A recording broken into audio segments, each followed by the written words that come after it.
Продължаваме в предаването темата за младите хора и възможностите за техни дейности и изяви, които са в полза на разрешаването на различни проблеми, казуси на глобално, национално и местно ниво. Аз казвам добър ден и добре дошъл отново на Брайан Златев, заместник-председател на младежката организация Клуб Юрист. Здравейте! Преди минути тук в студиото на Радио Русе мой събеседник бе Людмила Любенова, с която разговаряхме за инициативите по повод отбелязването на 12 август, Международният ден на младежта.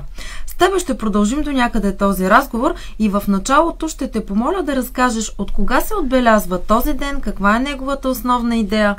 Всъщност Международният ден на младежта води своето начало от почти повече от 16 години в далечната 1999 година на 17 декември с резолюция Общото събрание на Организацията на Обединените нации приема направените препоръки на Световната конференция на министрите, отговорни за младежта.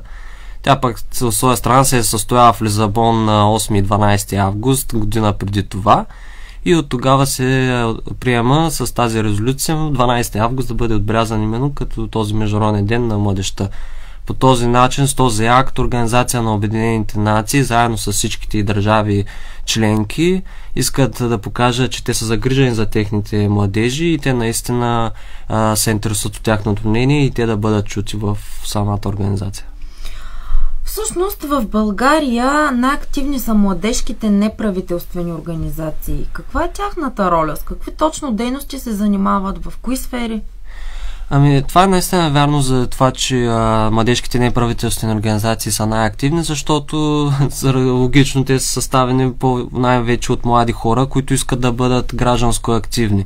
Има различни младежки неправителствени организации в различни области. Дали са в социалните области, дали са в сферата на борбата за човешки права, каквато е моята организация, дали за подпомагане на хора в неравностойно положение и на така нататък. Но наистина наблюдаваме от както са настъпили демократичните промени в България, наистина младите хора все повече и повече набират скорост и те наистина имат желание да бъдат чути, те имат какво наистина да ни кажат на нас и наистина трябва да бъдат подкрепени в тези техни начинания.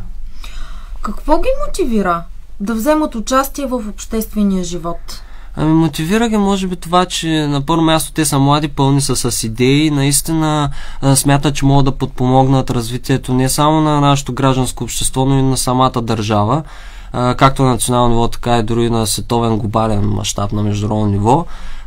Те от своя страна могат наистина доста да допринесат с идеи и наистина могат да разрешат доста проблеми, стига да има наистина кой да се вслуша в техните препоръки. Биват ли подкрепени младите хора в такъв род начинания и как? По какъв начин? Според мен те биват подкрепени малко или много, както на местно, така на национално, дори на международно ниво. България, която е членка на Организация на Обединените нации, на Европейския съюз, младите хора на първо място получават, според мен, подкрепа и от самите министерства на нашата държава. Дали Министерство на образованието и науката, Министерство на младежта и спорта. Европейския съюз също така е поел ангажимент към младото поколение и младата гражданска общност на всички държави членки, да ги подпомага в техните иновации и идеи, те наистина да бъдат гласа на двигателя не само на нашата собствена държава, но и на самия Европейски съюз. Аз ти благодаря за този разговор. Брайан Златев от Клуб Юрист за слушателите на Радио Русе.